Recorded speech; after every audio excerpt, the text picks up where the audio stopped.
Hello everyone, তো এটা ছিল আমার day 3 of my Kashmir journey. সেদিন আমরা যাচ্ছিলাম টিউলিপ গার্ডেনে এবং আরেকটা মন্দিরে, আমার ঠিক নামটা এখন মনে নেই। তো চলো হালকা ফুলকা রেডি হওয়া যাক। তো টিউলিপ গার্ডেনে যাবো বলেই আমি ইয়াররিংসটা কিনেছিলাম, যেটা একদম হুবহু টিউলিপের মতো দেখতে ছিল। সেদিনকে আর মেকআপ টেকআপ কিচ্ছু করিনি, কারণ মুডটা সকাল থেকে ভীষণ খারাপ ছিল, কারণ অনবরত বৃষ্টি পড়ে যাচ্ছে বাইরে। আর জানো, বৃষ্টি হলে তো টিউলিপ গার্ডেনে আমরা ভালো করে ঘুরতেও পারবো না। তারপর একটু ওয়েদারটা ঠিক হতেই আমরা বেরিয়ে পড়বো এবার আমাদের গন্তব্যের উদ্দেশ্যে। এটা ছিল আমার বোন, আমরা দুজনেই রেডি হয়ে এবার চললাম ব্রেকফাস্ট করতে। আর ব্রেকফাস্টের অভিজ্ঞতা, ম্যাগিটা এত বাজে খেতে, আমরা এখন সবাই যাচ্ছি ধোসা খেতে।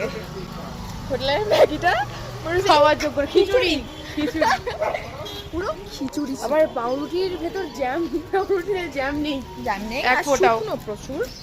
তো আমরা এখন যাচ্ছি ব্রেকফাস্ট করতে একটু বাইরে। তারপর আমরা আজকে, তোমরা তো সবটা শুনলেই, তাও মা ওরা তো খাচ্ছিল, বাট আমরা খেতে পারিনি বলে সবাই মিলে চলে এলাম বাইরে ব্রেকফাস্ট করতে। আর আমি নিয়েছিলাম ছোলা ভাটোরা, দাদা ওরা ধোসা, আর বোন নিয়েছিল আলুর পরাঠা।